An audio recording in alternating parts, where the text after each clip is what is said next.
जय श्री राम, हर हर महादेव। कैसे हो आप लोग? उम्मीद करती हूँ बहुत अच्छे होंगे, बहुत स्वस्थ होंगे। तो इस वीडियो में हम बात करेंगे गोस्वामी तुलसीदास जी द्वारा रचित चौपाई ढोल गवार शूद्र पशु नारी सकल ताड़ना के अधिकारी का सही अर्थ क्या होता है। क्या ये चौपाई स्वयं तुलसीदास जी ने लिखी है या ये सब किसी और के द्वारा कहे गए हैं? तो पूरी जानकारी के लिए वीडियो में अंत तक जरूर बने रहिएगा। तो चलिए वीडियो स्टार्ट करते हैं। ढोल गवार शूद्र पशु नारी सकल ताड़ना के अधिकारी, ये चौपाई गोस्वामी तुलसीदास जी द्वारा रचित महाकाव्य रामचरितमानस के सुंदरकांड में लिखी गई है। यह चौपाई गोस्वामी तुलसीदास जी ने नहीं बनाई, बल्कि समुद्र द्वारा प्रभु श्री राम से बोला गया वचन है, जिसे तुलसीदास जी ने रामचरितमानस में इसका वर्णन किया है। रामचरितमानस भगवान राम के जीवन पर आधारित एक महाकाव्य है, जिसमें भगवान श्री राम से जुड़ी सारी बातों का वर्णन गोस्वामी तुलसीदास जी किए हैं। ढोल गवार शूद्र पशु नारी सकल ताड़ना के अधिकारी की पूरी चौपाई है। प्रभु भल कीन्ही मोहि सिख दीनी, मर जादा पुनि तुम्हरी कीनी। ढोल गवार शूद्र पशु नारी सकल ताड़ना के अधिकारी, अर्थात हे प्रभु, आपने अच्छा किया जो मुझे सीख दी, किंतु मर्यादा यानी कि जीवों के स्वभाव भी आपकी ही बनाई हुई है। ढोल गवार शूद्र पशु नारी ये सब शिक्षा के अधिकारी है। ये चौपाई सुंदरकांड में समुद्र से रास्ता मांगते समय की है, जब भगवान राम लंका जाने के लिए समुद्र से 3 दिन से पूजा अर्चना कर रास्ता मांगते रहे, लेकिन जब समुद्र की तरफ से कोई जवाब न पाकर भगवान राम गुस्से में बोले, विनय न मानत जल्दी जड़ गए 3 दिन बीती। बोले राम सगुप तब भय बिन होय न प्रीति, अर्थात 3 दिन बीतने पर भी समुद्र विनय नहीं मानता। तब श्री राम जी क्रोध कर बोले, बिना भय के प्रीति नहीं होती। यहाँ पर भय का अर्थ किसी को डराना या धमकाना नहीं, अपितु जिस प्रकार कुम्हार अपने बर्तन में आकार देते समय उसे भीतर से एक हाथ लगाकर रखता है तथा दूसरे हाथ से बाहर बर्तन को बनाता है, जिससे दोनों तरफ संतुलन बना रहे।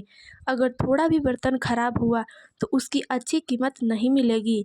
ठीक उसी प्रकार भगवान हमें भी भय दिखाते रहते हैं, क्योंकि हमारे साथ कभी बुरा ना हो और किसी कार्य के करने से कोई गलत असर हमारे ऊपर न बने, तथा समय समय पर अपना प्रेम भी दिखाते रहते हैं। जब लक्ष्मण जी श्री राम जी की आज्ञा से धनुष लेकर आते हैं, तब समुद्र हाथ जोड़ता हुआ भगवान राम के समक्ष खड़ा होकर बोला, हे प्रभु, मेरे सब अवगुण क्षमा करें। आकाश, वायु, अग्नि, जल और पृथ्वी इन सबकी करनी स्वभाव से जड़ है। आपकी प्रेरणा से माया ने इन्हें सृष्टि के लिए उत्पन्न किया है। सब ग्रंथों ने यही गाया है, जिसके लिए स्वामी की जैसी आज्ञा है सेवक उसी प्रकार सुख पाता है। और समुद्र कहता है, हे प्रभु तब समुद्र कहता है, हे प्रभु, भल कीन्ही मोहि सिख दीन्ही, मर जादा पुनि तुम्हरी कीनी। ढोल गवार शूद्र पशु नारी सकल ताड़ना के अधिकारी, अर्थात हे प्रभु, आपने मुझे सीख देकर बहुत अच्छा किया, लेकिन प्रभु जीवों का स्वभाव भी तो आपके द्वारा ही बनाया गया है। ढोल गवार शूद्र पशु नारी ये सब शिक्षा के अधिकारी हैं। इस चौपाई में कुल 5 लोगों का वर्णन मिलता है। ढोल गवार शूद्र पशु नारी। इस चौपाई का जो विवादित शब्द है वो है ताड़ना। ताड़ना का सही अर्थ होता है देखना, नज़र रखना या दृष्टि रखना, ना कि मारना पीटना।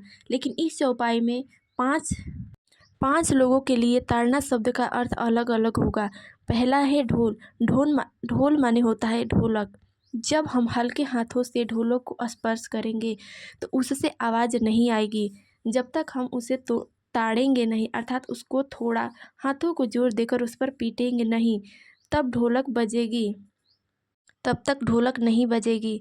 तो यहाँ पर ढोल के लिए ताड़ना का सही अर्थ ताल होता है। दूसरा शब्द है गवार। गवार माने विवेकहीन इंसान। जिस प्रकार गुरु के संरक्षण में रहकर शिष्य ज्ञान अर्जन नहीं करता है, तो ये बात साधारण है कि उस बच्चे के माता पिता उसे गंवार बोलेंगे कि गुरुजी के पास क्या ज्ञान लेता था, जो विवेकहीन ही रह गया, गंवार ही रह गया, कुछ समझ नहीं है तुझे। इसलिए गुरु शिष्य को प्रेम के साथ ताड़ते भी थे, अर्थात डांटते भी थे। यानी कि इस जगह पे ताड़ना का सही अर्थ समझाना होता है। तीसरा है शूद्र। शूद्र उससे कहा जाता है जो शास्त्र के विरुद्ध कार्य करता है। यहाँ शूद्र का अर्थ किसी जाति विशेष से नहीं है, और ऐसे लोगों के लिए ताड़ना का अर्थ होता है मार्गदर्शन यानी किसी श्रमहीन व्यक्ति को उसकी जिम्मेदारियों को एहसास करवा कर्म करवाना। चौथा है पशु। पशु माने पशुवत व्यवहार करने वाले लोग। जैसे कोई इंसान ना समझी वाले कोई ऐसी हरकतें कर देते हैं तो हम कहते हैं ना कि इंसान होकर पशुवत व्यवहार कर रहा है। तो यहाँ वैसे ही पशुओं के लिए ताड़ना शब्द का प्रयोग किया गया है। यहाँ ताड़ना शब्द का अर्थ होता है अधीन, यानी अपने अधीन लाकर उन्हें सत्मार्ग पर लाए और बुरे विचारों बुरे कार्यों का त्याग करवाए तथा पशुवत व्यवहार न करें। पांचवा है नारी माने स्त्री। के लिए ताड़ना शब्द का सही अर्थ मारना नहीं बल्कि रक्षा करना होता है। कि यहाँ नारी के ताड़ना शब्द का सही अर्थ है रक्षा के भाव से दृष्टि रखना होगा। अगर स्त्री को ताड़ना का अर्थ मारना ही होता तो भगवान अपना आधा स्थान माता पार्वती को क्यों देते।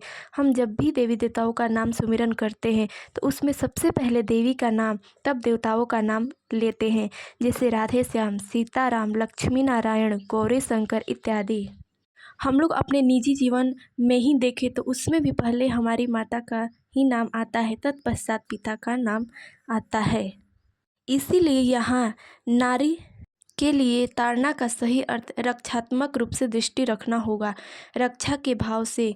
क्योंकि जिस प्रकार हम अपने रत्नों की हीरे की रक्षा करते हैं, ठीक इसी प्रकार हमें नारी की भी रक्षा करनी चाहिए, क्योंकि शास्त्रों में भी नारी को रत्नों का दर्जा दिया गया है। जब तक वह अविवाहित रहती है, पिता की सुरक्षा में रहती है, भाई की सुरक्षा में रहती है। जब स्त्री विवाहित हो जाती है, पति की सुरक्षा में रहती है, यानी नारी के लिए ताड़ना का अर्थ सुरक्षा दृष्टि है। कुछ अज्ञानी लोग, भगवान को न मानने वाले लोग ही इस तरह के गलत भाव अपने मन में रखते हैं और देवी देवताओं को तथा हमारे धर्म ग्रंथों को, हमारे महाकाव्यों को, हिंदी संस्कृति को बदनाम करते रहते हैं, जो कि ये दर्शाता है ऐसे लोग इंसान होकर भी पशु से भी अधिक पशुवत व्यवहारिक वाले इंसान हैं। तो यहाँ ये कहा जा सकता है कि ऐसे लोगों के लिए ही इस पशु शब्द का उपयोग किया गया है, क्योंकि नारी को हमेशा सम्मान की दृष्टि से ही देखा जाता है, चाहे वे किसी भी रूप में क्यों ना हो, किसी भी समय में क्यों ना हो। ताड़ना एक अवधि शब्द है जिसका अर्थ देखना या दृष्टि रखना होता है। कुछ लोग अपनी गलत भावनाओं के कारण हमारे हिंदू धर्म शास्त्रों पर, हमारे धर्म ग्रंथों पर, महाकाव्यों पर भी उंगली उठाते हैं तथा उनकी हर चौपाइयों पर सवाल खड़ा कर देते हैं। किसी भी शब्द का बिना सोचे समझे अर्थ निकालना सबसे बड़ी मूर्खता है। इससे बड़ी मूर्खता और कोई हो ही नहीं सकती। तो इस वीडियो में बस इतना ही। मिलते हैं अगले वीडियो। उम्मीद है आप लोगों को ये वीडियो अच्छा लगा होगा और जो भी जिनके भी मन में शंका रही होगी इस उपाय को लेकर के, सबकी शंकाएं दूर हो गई होगी। तो इस वीडियो में बस इतना ही। मिलते हैं अगले वीडियो में, तब तक के लिए जय श्री राम, हर हर महादेव।